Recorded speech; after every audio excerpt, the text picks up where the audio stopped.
Today on the Perception and Action podcast, my interview with A.D.Wilson discussing his exciting new project he's coordinating with Southampton Football Academy, the Ecological Learning Lab.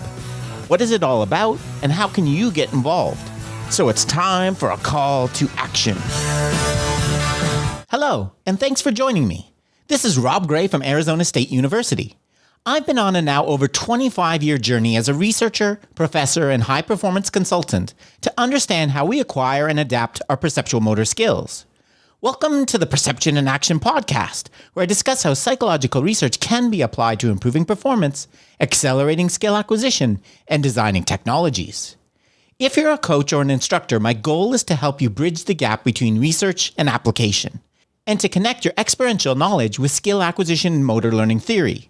I want to help take you from using practice design recipes to becoming a master chef who can manipulate the key ingredients to come up with your own innovative training methods. If you're a student or fellow academic working in the skill acquisition field, I hope to keep you up to date on the latest studies and help you get to know the people working in this area. Finally, if you're developing training technologies, I hope to help you incorporate good motor learning principles in your design, pull out key performance metrics from the data, and design effective studies to evaluate your product. To learn more, help support the podcast, and or work directly with me, please check out perceptionaction.com. Now on to the show. Hi, everyone. Today, it's my pleasure to be joined by A.D.Wilson from Leeds Beckett University. I'll get that right on one of these times. Andrew's been on the podcast a few times before talking about his research, but today we want to talk about this exciting new project he has going on in collaboration with Southampton Football Academy, really getting into some of the, making theory and application of skill acquisition and motor learning research come together. So I'm really excited to talk about this with Andrew. So welcome back, Andrew. Okay, thanks for having me. And so can you start off with a bit of a general overview of what this project's about and maybe tell us how it came to be? Yeah, so a few years ago, so I'm, beavering away in the lab and writing my papers and doing sort of that sort of thing and writing papers being staunch about the ecological approach. And so I got an email from a guy, Malcolm Frame, who heads up now the psychology department at Southampton Football Club, running the psychology group there.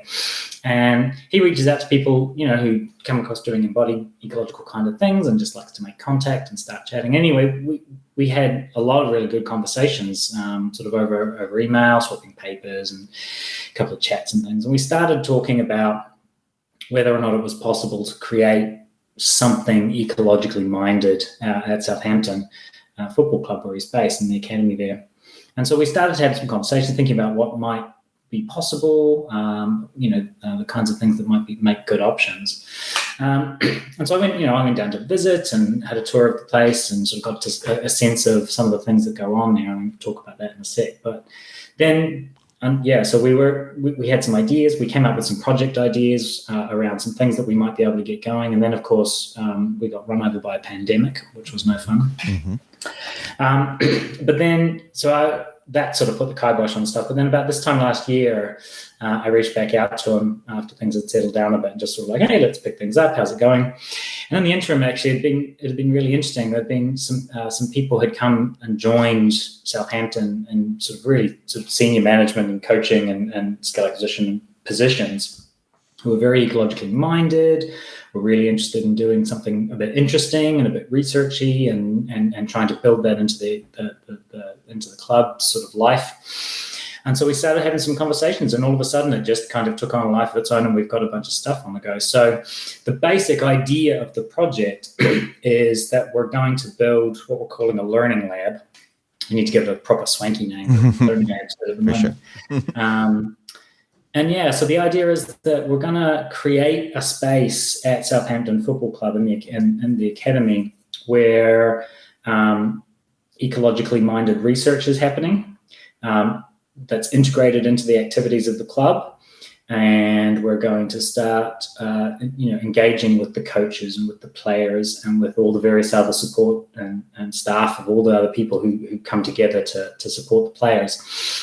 And the idea is to create something that actually becomes a part of the club's ecosystem. Actually, there's a word that comes up quite a lot now, which is an exciting sign. Mm-hmm. Create something that's part of the club ecosystem where the goal is not to just show up, do some science, write some papers, and then leave, which is definitely a thing that can easily happen. The goal is to create something a little bit more sustainable that's really aligned with what Southampton wants to do as a club. And so it's just we're basically, over the course of a year, the reason why I reached out to have a chat and just sort of start talking about this is that over the course of the last year, we've got the initial part of the collaboration up and running, and we're kind of in it now.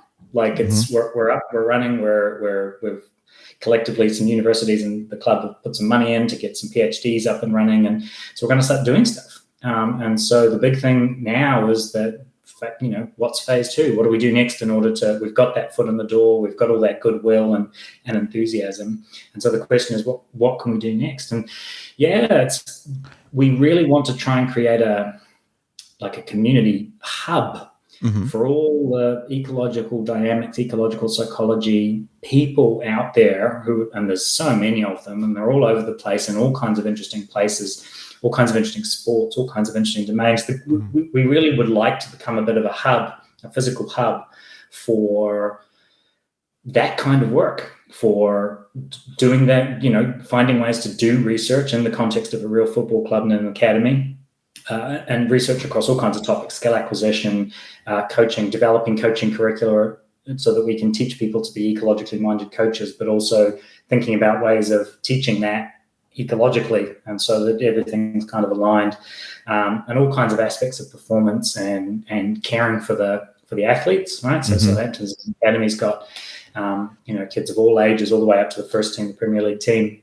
And it's about taking good care of them and, finding lots of different ways to assess success and really rethinking what constitutes assessing and measuring and what kind of metrics we can develop, because that's become a real thing. Leveraging the technologies that are around now.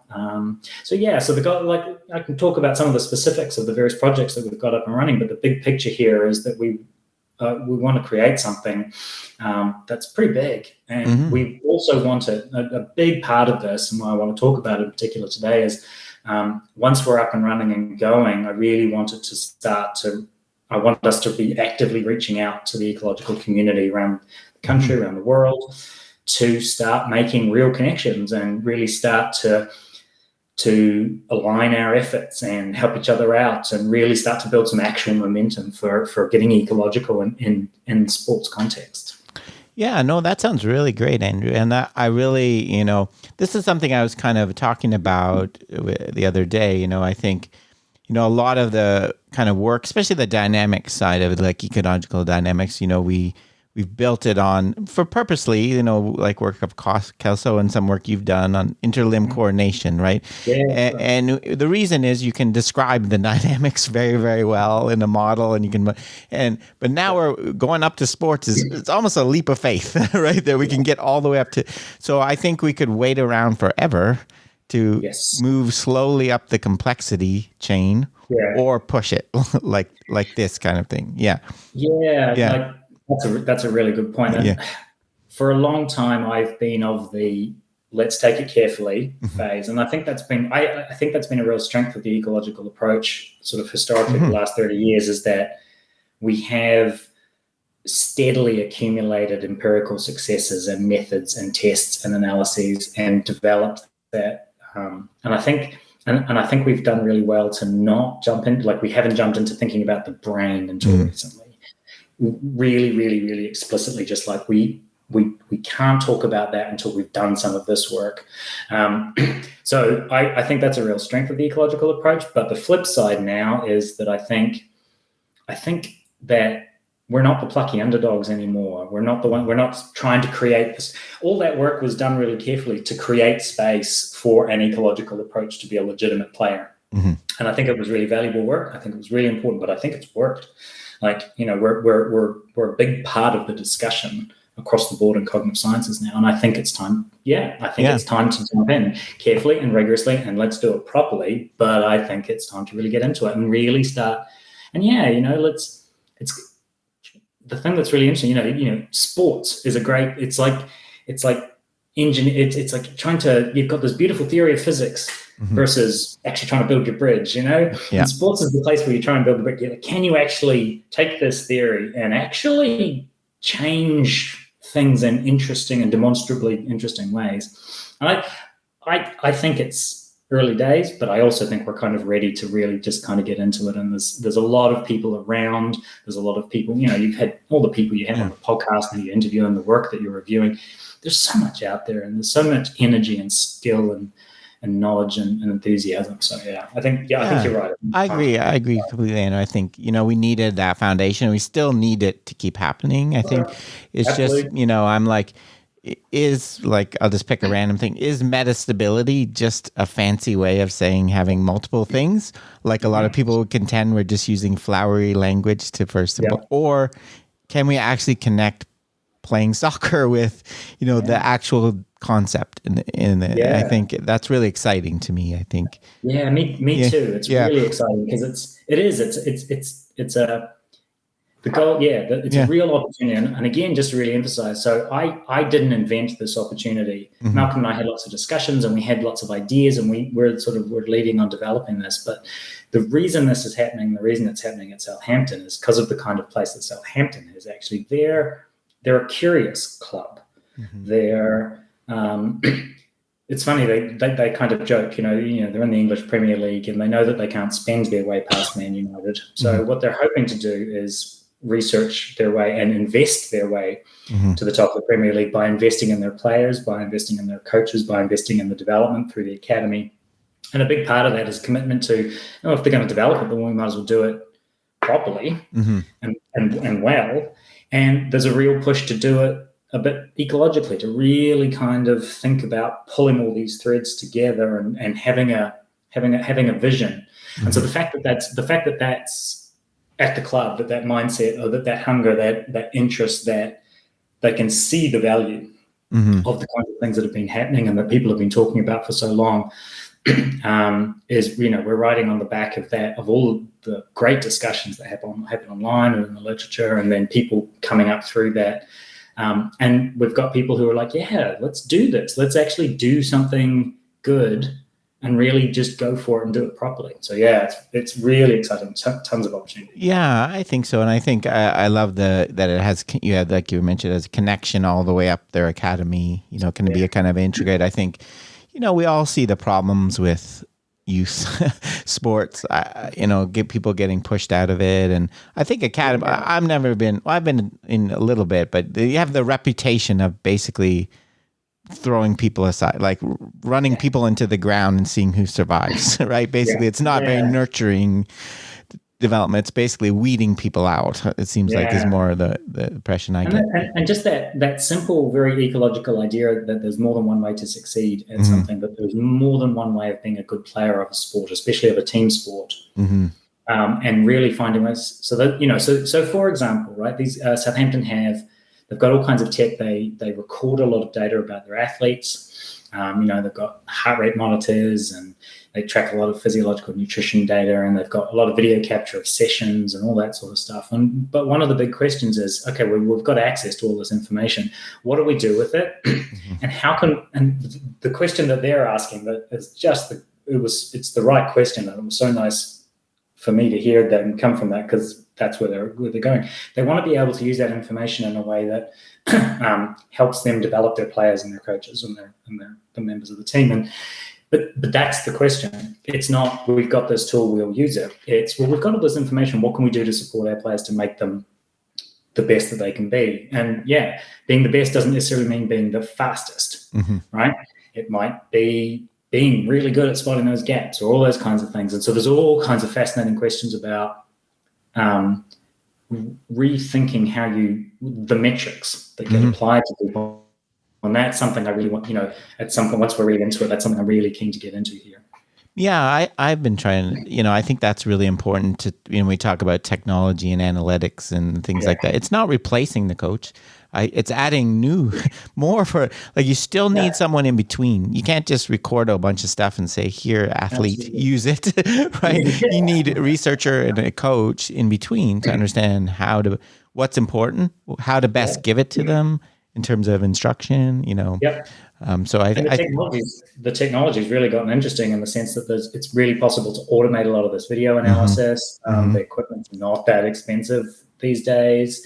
So the availability of potentially interesting information is now kind of the easy bit. And there's now a lot of companies out there, big analytics companies. So there's a lot of different people thinking about a lot of different ways about how to go about doing this. And there's some really interesting approaches out there. Yeah, this is that's my pitch I used to my stats class in the first class. I'm like, everybody's measuring everything about you.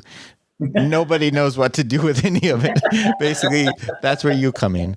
That's what. But so yeah, I think that's the case. So you mentioned in terms of this lab you're creating, and I think we're going to get to being other people being able to use it, and you mentioned so there's some access to measurement data and things like that.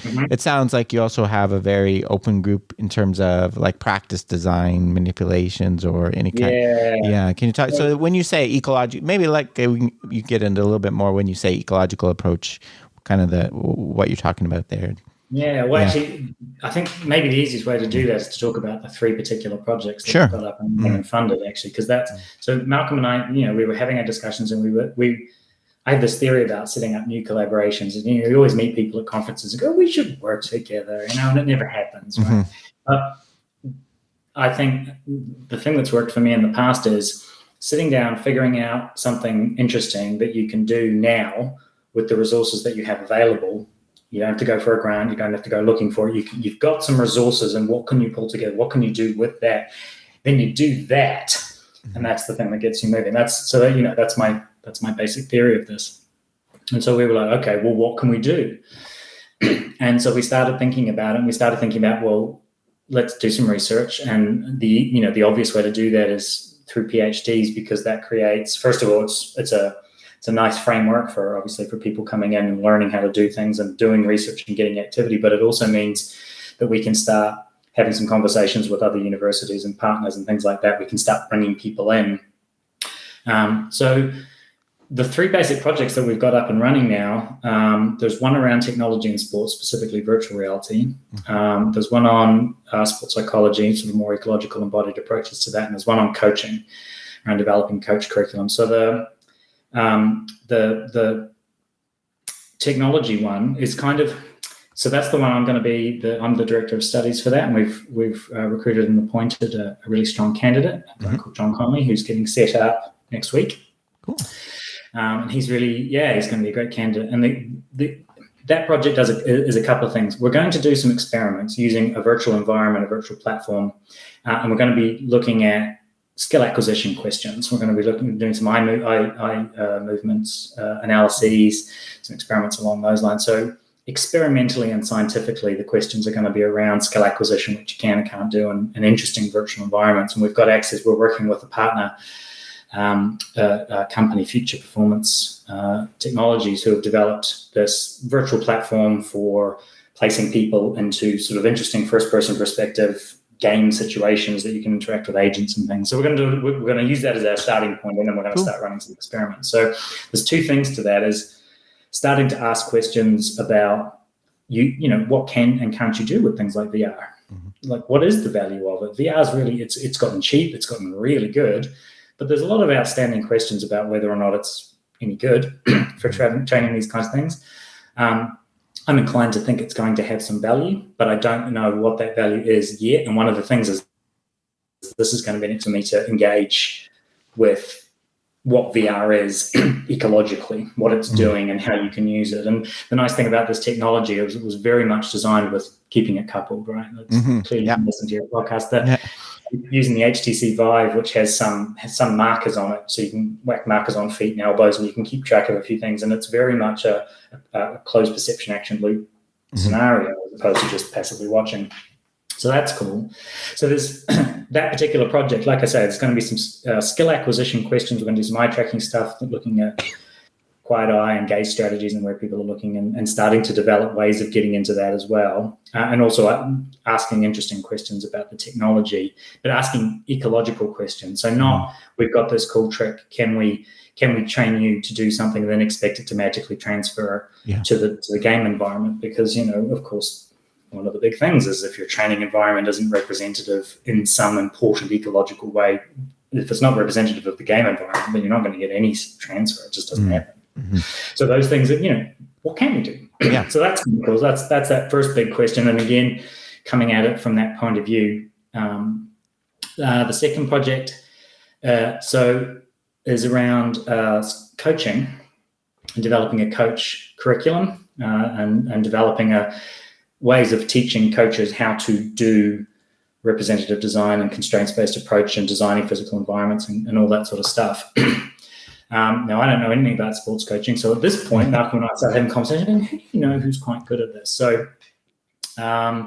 we've reached out, obviously, to Keith Davids, mm-hmm. who is just a delightful human being and who is, of course, knows everybody. Mm-hmm. He's involved in that. Yeah, he's involved in that project. He's co-supervising along that with Will Roberts, based at good. Yeah, mm-hmm. And so Will's worked with Southampton before, so they have a relationship. They kind of know each other. There are known quantities there, and coach curriculum development is kind of the thing that Will wants to be doing, mm-hmm. Which is, and that fits as well. That aligns nicely with what their department's trying to develop. So they've just finished interviewing, and they have just appointed actually a person to that position. They're starting in January. And so they're just in the early process of doing that, but they've identified a really strong candidate. They're really happy with that. So that's exciting. So we'll have another person in place for that. And then, so their idea is around, obviously the club's really interested in having concrete consequences for their players and for their coaches as well. And so they're interested in coach development, but they're also interested in that reflecting in player development. Mm-hmm. And so this project is actually much more central to getting us up and running than my VR one or the sports psychology one. This one's about developing ways of encouraging and supporting coaches to become, mm-hmm. On purpose, as opposed to falling into it, which still a lot of people do, right? Yeah. But also then developing that curriculum.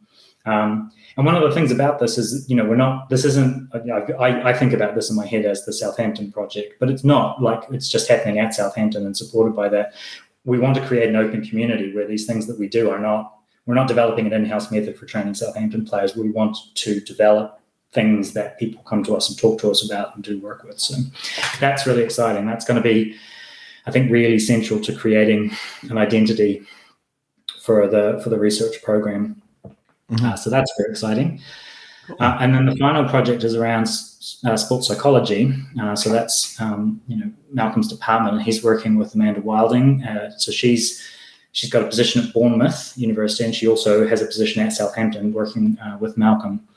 And they're recruiting. We'll be keep an eye out. We'll be advertising that position again shortly for a January start. So if people are interested, and this one's around taking ecological embodied approaches, thinking more richly about the psychological aspects of the players and the coaches, thinking about affect and emotion and all those kinds of factors, psychological factors, but really trying to take a more systems approach to it than I understand is kind of traditionally taken. Mm-hmm. So then those three projects are basically, that's our foot in the door. That's us saying we're here, we're doing some stuff. So my university, Leeds Beckett, came to the party and helped with matched funding with the club for the PhD that I'm running. Gloucestershire came to the party and we're able to find resources to help part fund the PhD that Will's doing. And then the club's providing money through the psychology department budget at the club, through Malcolm's budget for the other projects. So we're up. We've got these, we're up and running, and we're going to be able to start talking about who we are and what we're doing, basically. Yeah. And kind of setting the scene for the things we want to do. That's really cool, Andrew. Those are really nice. I'll start by reiterating your point about collaboration. I 100,000% agree. Every good one I've had is the same way. Just do something. It very rarely ever works the way people think, where you make a big grand plan and you get funding through a proposal, then you start. It hardly ever doesn't happen. Yeah. You'll die on the vine. Exactly. Yeah. And again, just to point out, like the reason this collaboration is able to succeed is because we've been able to get access to resources from the club and buy-in from the club. That's been so central to this. But also, off the back of that, all the universities, like they're hungry to support this kind of collaboration as well. So it's it hits a lot of agendas and everyone's really happy with it. And it just means that we've been able to do the thing of doing something in particular. It's been really cool. Yeah, no, I think that's exciting. Maybe a little about each of the projects. I think the sort of the coaching one, I think I see that a lot. I think that's something we need to get into, the kind of the barriers to. I think there's a few of them, I think there's almost a performance learning paradox the coach faces, right? The short-term gains that you get through being very prescriptive and explicit are just you can't deny they exist. Your team's going to look better, and then the assessment too. I get a lot of coaches. How do I know whether this is working? Yes. What should I measure? And then I don't think we know really how to quantify self-organization very well. Yeah. I think that's a really important question. Yeah. Yeah. And I think that a lot of the metrics that get used right now are the simple measurable things that you can measure. And I don't think they align with the ecological approach at all, in the sense that, so you do end up training a team by some method and then assessing it according to a completely different method. And by those metrics, you're not doing well. And that's something that's I've been thinking a lot about, actually, ever since I saw all the data that they were collecting and thinking about some of the things they were doing with it and chatting to people. One of the things, and again, this is one of the goals of the Learning Lab, is that we're not just going to be a little unit doing ecological research, but the goal is for us to become part of a fairly ecological ecosystem at the club, so that everything's basically pointing in the same direction. And I've become increasingly convinced that one of the big projects that we're going to have to do really soon is really investigating how best to use all the technology and the information to ecologically measure what it is that people are up to. Because at the moment, you're right, how do you know when they successfully self-organized? Did they spot that affordance? It's hard.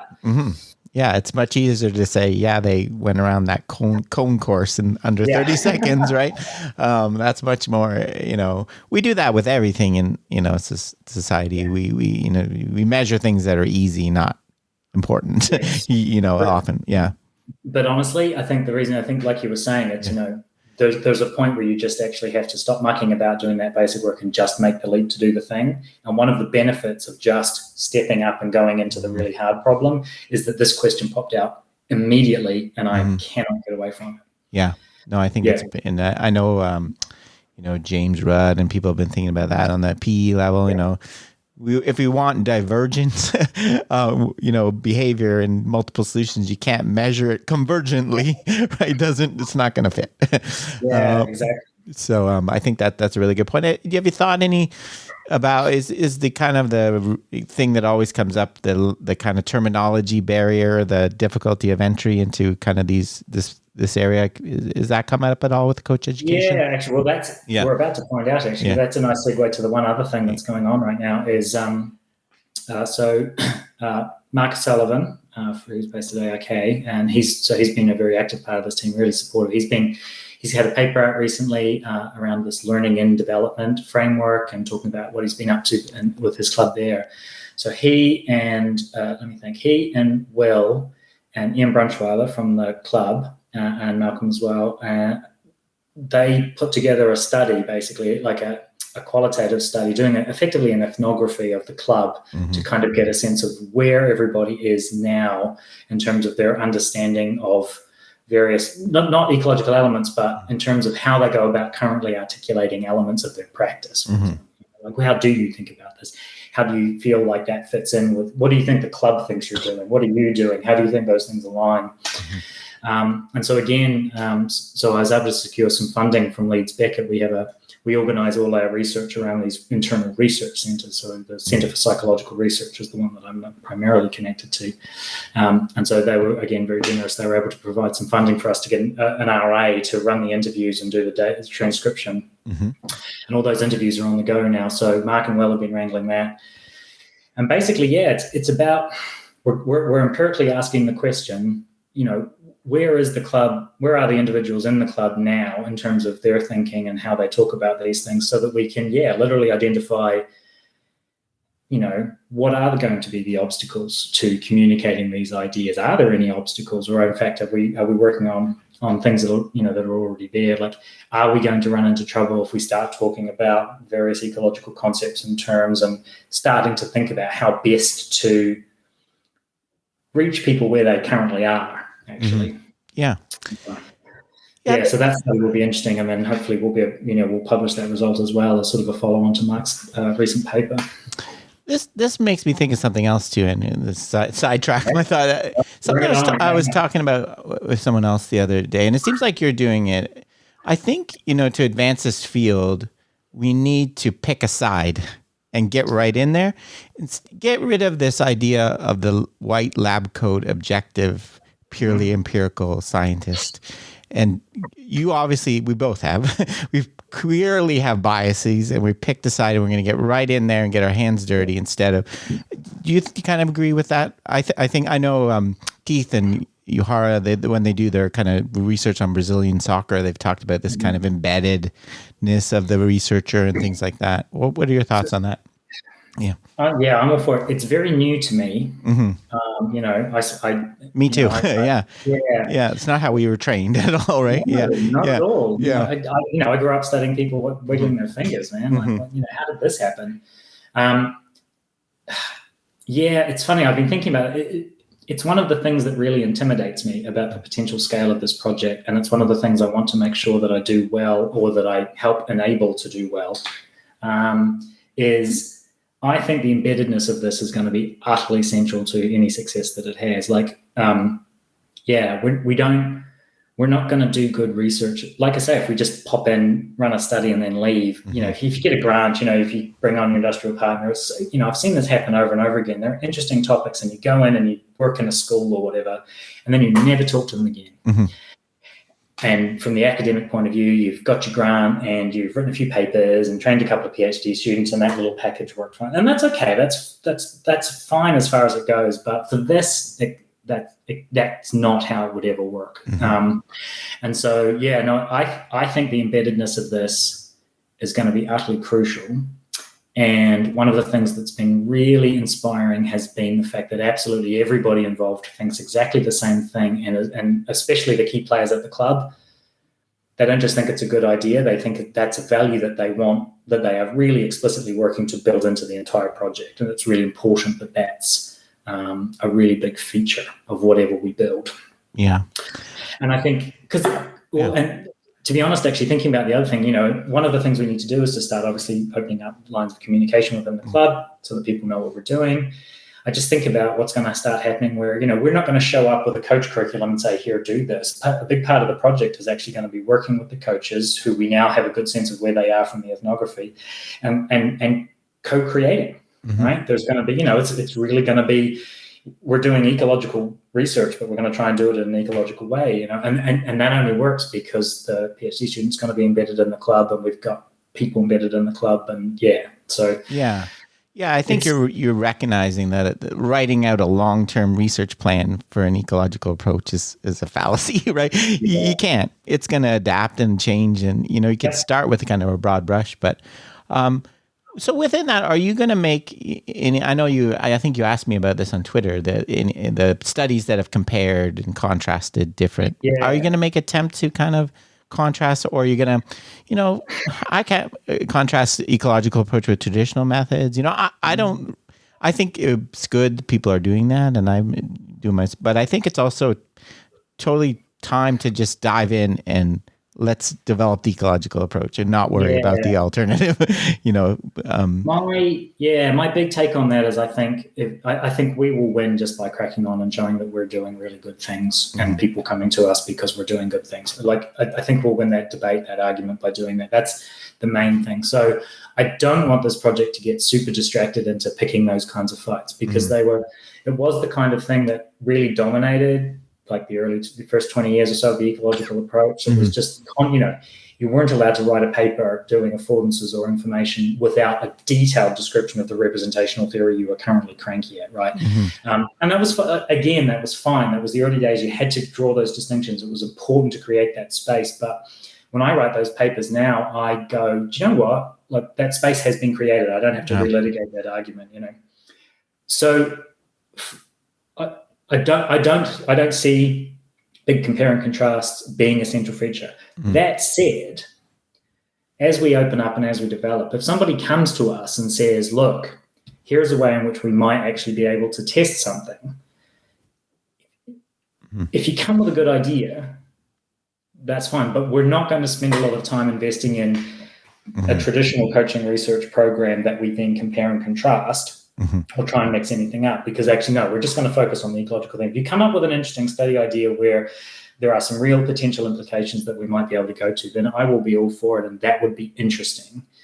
But it can't be the central feature of the project, I don't think. No, I agree, Andrew. I think that's a good idea, and I think the other one, I just want to, the VR one, I like. I think I think the VR is you're right. The coupling has gotten really good. The information, at least visually, we've matched that. I think I call the term I've used when I read is psychological fidelity.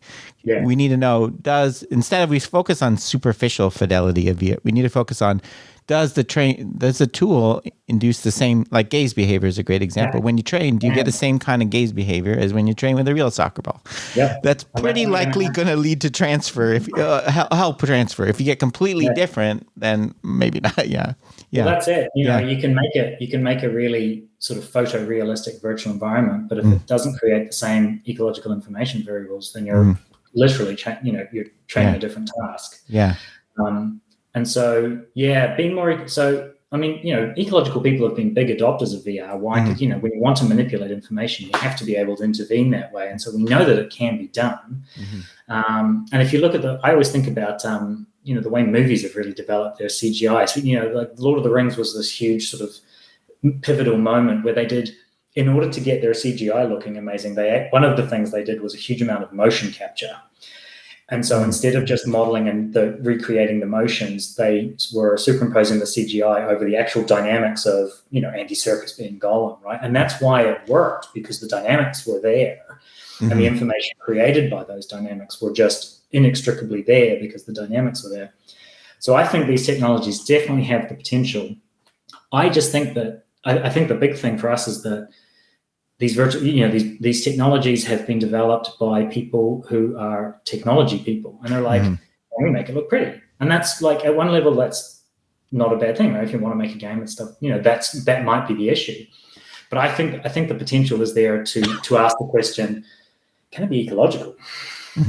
Yeah. And in principle, I don't see why not. And I think but it will be hard and it will take time. And again, it's about recognizing what that system is. Virtual reality is not a replacement for spending time on the field playing with your team. Yeah. Can it be an interesting supplement? Can it be an interesting complement? In principle, yes. But we're going to have to spend some time figuring out how to do it.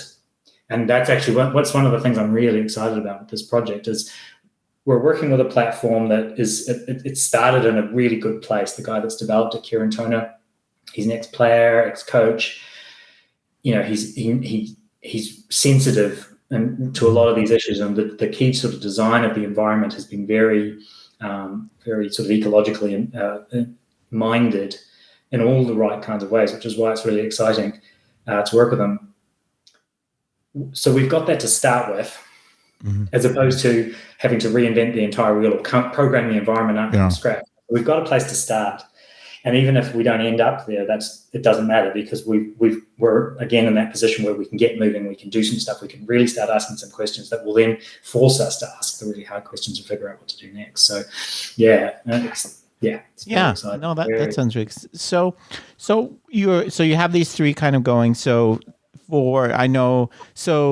in terms of people getting involved and what kind of you're looking for in terms of expanding, can you talk a little bit? I know you're putting together a large kind of European funding project, right? Yes. But I'm assuming you're also doing lots of other angles. Can you talk a little bit about that?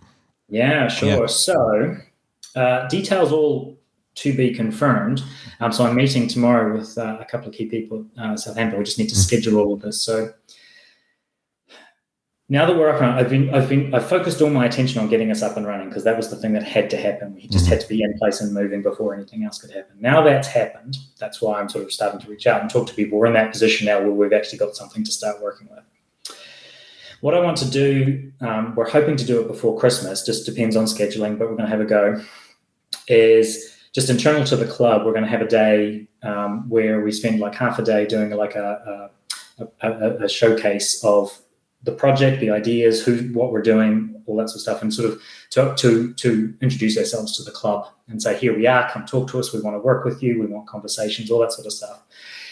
I then want to spend the other half of the day with the sort of the key people who are involved in the project now. We're going to sit down and have a bit of a strategy meeting, thinking about what happens next in order to turn this into something sustainable. So there will be some details to work out, but my basic plan as the person who's trying to have that eagle-eyed view of it all is what we really need is we need to start doing things that can resource themselves. So that means grants, that means applying for funding from various sources, that means working with collaborators who have access to resources to people, that kind of thing. So that's the first thing. But in order to do that, and in order to do that in a meaningful, interesting kind of way, I don't want to prescribe the research that happens other than it's ecologically oriented. We want to start finding interesting things to do given this context. So one of my plans is to very soon, very proactively go looking for people who want to come and do research in this kind of setting, but have not previously had access to this kind of setting. This kind of research infrastructure that we're hoping to set up, just a collaboration with a major English football club, is, it's the kind of thing that if you don't have access to it, you might have a great idea for a study, but you just can't pull it off. And so you end up running it on a bunch of undergraduates who you train or whatever. So what I want to do is to open that out. But the way I want to open it out is establish some constraints, right? Our initial projects and the ecological goals of the learning lab provide the sort of the constraints of the environment. Then within that, I want us to start offering collaboration. So we'll work with you, we'll help write up the grant, and we'll be a partner on the grant to try and give it a good chance of getting funded, because having access ups your chances, right? So I think that's something I would really like to do. I've been talking, so I've got a few people who are involved in the key bits that are currently going on right now. I've mentioned some of the names. I've also been having conversations. Part of setting this up was I've had lots of conversations with lots of people at various points. And there's a few things sort of circulating, some ideas already starting to percolate out of that. And I suspect what I might do initially is just focus the conversation around those people, not to be exclusive, but just to be a bit focused so that we can try and build and cement what we've got. But I think very quickly, I'd really like to open it up. And so one of the reasons why I was really keen to reach out, and why it's so nice to be having this chat, is I want to get on people's radar. If you are doing ecologically minded anything, interested in skill acquisition, coaching, education of any kind, then drop me in line. Let's have some conversations. I have no idea, nothing's going to happen immediately, but I want to create the awareness now that people can come talk to me and we'll start chatting ideas, and I'll start trying to hook people up and things like that. So that's part of it. The concrete thing that I'm doing to kind of create that is I'm writing an application for what's called a cost action networking grant that the European Union funds. And so that's very broadly around ecological approaches to education in general. So thinking of learning is what happens when your behavioral capacities change. Education is when you try and take deliberate control of that process and try and shape it and constrain it and make it as best as it can. There's obviously the whole domain of ecological dynamics and all the things about skill acquisition and modal learning and all the learning of physical skills that the ecological approach knows a lot about. So I'm connecting and collecting a bunch of people around there, but also I'm really interested in starting to branch out into having discussions about ecological approaches to the classroom, to non-physical skills. How do you teach maths ecologically? Somebody linked me to a paper that I haven't had a chance to read yet, but it's literally about how do you ecologically teach people. Oh, cool. Yeah. So again, I've come to realize one of the big things that the ecological approach has to offer is that there's this split right now. There's the learning of physical skills, and there's the learning of non-physical skills. And these two things are treated very distinctly for historical reasons, I think, and they don't talk to each other a lot, and it's considered that they're different kinds of things. One of the big things in the ecological approach is, no, it's all the same kind of stuff, and all these things, but you just need to focus on the particulars of the domain in question. So the goal of this network is to bring an initial collection of people together to make the application to get the funding, and then if we get the funding, cost actions don't fund research, but they fund networking activities, so conferences, websites, resources, summer schools, et cetera, et cetera. So the practical upshot of all of that is I'm still working on that, getting some feedback from the university on it this week, getting an internal panel checking that out. There's a deadline for the end of October, which I think I'm in good shape to meet. If you want to be part of that initial network, feel free to drop me an email. But even if you're not part of the initial network, if we got the money, then joining the network is trivial.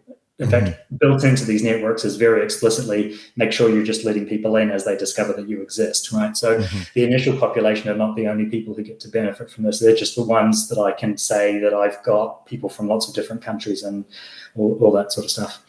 So, and the Southampton, the stuff at Southampton will be a big part of this, right? We want to be a hub for ecological approaches to education. I mentioned with the coach curriculum, we're not just about developing ways of teaching the sort of the methods of representative design, but also thinking about how to convey that information ecologically, right? Maybe VR will be useful, right? To be maybe creating environments to put coaches into so they can get first-person perspectives on, who knows? Maybe how do you go about educating ecologically? So that's the concrete things for people to keep an eye on. The concrete thing in the short term is this cost action. And if you have any sort of, it's not just academics, anybody with any sort of interest, feel free to, on my Twitter feed, I think I've linked the thing and it's got all the information in the documents. And then the other thing is to advertise the fact that I really want to open up lines of communication with people who are interested in doing this research so that we can start thinking about getting things moving to create and sustain the momentum that we've got.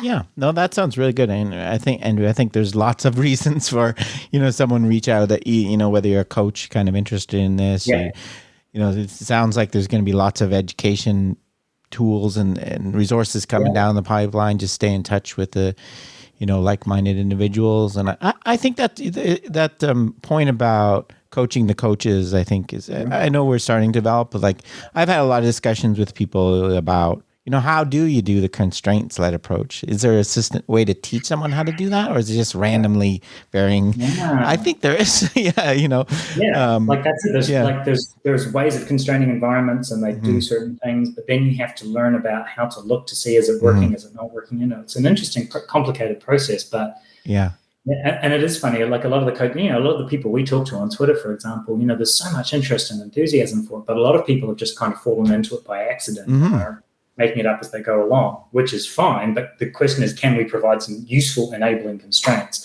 right? Yeah. And in terms of supporting and promoting that. For sure. And then even just like communicating with each other, this is what I tried. And and you could see this eventually spawning out to research studies, parallel studies on other sports, I think that's a great idea. And I think, ecological psychology has societies and things, but they're very academically focused. Yeah, absolutely. And so I think, some sort of networking, or meetings are needed, I would say, beyond that. I mean, your podcast has clearly developed a really widely distributed and very diverse sort of audience, and it's created a lot of places for a lot of interesting conversations. And I'm one of the things I want to do is build off all that hard work that you've done with this podcast, actually, is just, and because one of the things that actually interacting with your podcast has made me realize is that there's huge numbers of people out there, but there's one here, and there's one here, and there's one here, and there's one here, and there's one here, and there's four there, and there's no lines of communication necessarily there on creating those. And the other thing I was just thinking about while I was chatting away was I'm talking a lot about doing research and getting papers. I'm only saying that because that's me and that's how I think about absolutely everything. I do want to encourage involvement of people who, not necessarily doing research, but how do we do outreach, right? Could we come to your school and talk to your PE teacher? There's a couple of schools that we've interacted with who are trying to do ecologically minded things. What can we do to help? What can we do to team up? And all kinds of things. So people listening, just because I'm nattering on about grants and papers, that's just because that's that's right. You're I hear you, Andrew. Yeah, we got to think about that stuff. Unfortunately, but all that other stuff I think will be hopefully I really would like it to be. Yeah, no, I like it. A lot of your taking an ecological approach to the ecological approach, I call it. Right, being kind of meta about all of this. I think it took me a while to realize that's the way we have to do it. And explore and co-adapt, and I think all those terms aren't just buzzwords, right? We've had a bunch of conversations, on the journal clubs and various sort of forums, especially the ones where we're just kind of been chatting, where it's come up again and again and again around how being ecological isn't just a thing that we all do at work. It really kind of resonates with the values that we bring to everything, And I've been thinking a lot about that over the last year, about the fact that the people who are doing ecologically minded, we have a lot more in common than just interest in a particular topic. And I find that really interesting. The way we think things should be done. Yeah. Educationally and all that sort of stuff. I think there's a ton of really interesting stuff to do there. Yeah. And I like your education angle too. I'm really interested. I've always I think a lot of us have just math's different than learning to hit a ball. Of course, that's different. It's facts, but at the same time, and when I teach, I always sit there. This is just not the way. I could, if you didn't make me have the constraints of grades and exams, I could teach people this subject matter so much better. I know, and I've just been reflecting on that. I wrote a blog post about this because I was teaching this research methods module, right? It's teaching first year, first semester, brand new psychology students. I'm teaching them statistics, and they're just terrified that because it's not what they're expecting, right? And I've taught that course for a lot, and the course structure that I was able to use and the small group teaching and the various things I suddenly realized that I'd been an idiot, and I just hadn't noticed that I'd been doing things a little bit ecologically. And I realized that a lot of what I was doing wasn't making sense to anybody else in my department, not because I was doing anything wrong, but just because we were talking past each other. It took me ages to realize this, but as soon as I did realize it solved everything. I realized I had been mucking about, and then I just couldn't stop thinking about it. And I started thinking how interesting it would be to really get into it. And then I started talking to people and talking to other people, and that's where the idea for the cost action came off. So if that gets up, I'll be very excited. Yeah. I'm kind of doing the same instead of, and so I don't know if I'll get there in my career as a teacher, but it's got a long way to go still. But so it sounds so this sounds really is so it sounds like the kind of the most immediate thing is anyone kind of interested in this from just keeping an eye on it. What happens all the way to potential collaboration of academics should email you, and it sounds like eventually you'll have a website and things online where people maybe email and your Twitter are kind of the best for. That's the best thing at the moment because then I can just sort of share. And I'm always happy to chat. I've had lots of really interesting conversations with lots of interesting random people who have just gone, "Hi, let's talk about X." Yeah. And we all have really interesting conversations, and it mostly doesn't turn into anything immediately, but then it just becomes, I was talking to that person about that thing, and then it comes up, and that's what I want at the moment. I want to be doing some of that, and then distributing that load a little bit. So I'm just always, I'm really keen to start hearing from people who have ideas because I don't want to be responsible for the whole thing. That's not the ecological way of running these things. And also I'm terrified of being that in charge of something. Yes, yeah. Especially when you're like we talked about at the start, when you're diving into like full application where you can't control everything in the lab. And, it was the same when so I think I think you would emphasize when you say hear from me from coaches to all the way up, not up or across the spectrum. Not that we know anymore, for sure. Yes, so definitely not. Cool, then. That sounds really interesting. So, as I said, what's your email? We'll just say it over. So my email is a.d.wilson at Leeds Beckett .ac.uk. And my Twitter is @PsychScientists. Okay, I'll put it all in the. So if you go to the Twitter feed, you can find links to I'll put it all in the notes, but sometimes people don't click on those things. So we got it on tape. So so that sounds really good, and we'll keep an eye on. And Thanks for joining me. Sounds like a really exciting. It's further. You had more to it than I was saying. But I remember you talking about it months ago in our group, and it's really just it's blossomed. It's really just kind of kicked off, and again, it's just kicked off because, again, thanks so much to the club and to the universities for working to find funding. I mean, it's in everybody's interest, and they're all pushing it, but it's just been utterly critical, and there's been so much positivity and goodwill. It's just been great, and as a result, we got up and running to this point crazy fast. It's really for sure. And it's now, now in a position of not just it's a good idea, but actually, no, we're going to start doing some stuff now. Let's crack on. Cool. I'm excited to see the results. And not and then I guess back to your main point, not the terminal results, to see this just grow. Yeah. It's not just one project you're doing. Yeah, for sure. Cool. Well, thanks, Andrew. It was great to talk to you about this. Okay, that's it for today's episode. Remember, you can contact me at robgray@asu.edu or follow me on Twitter at ShakyWeights. To find out more about the podcast, please check out perceptionaction.com. Finally, to support the podcast and receive bonus materials, including written transcripts and a monthly meeting, please head over to patreon.com/perceptionaction. This is Rob Gray from ASU. Cheers for now, and keep them coupled.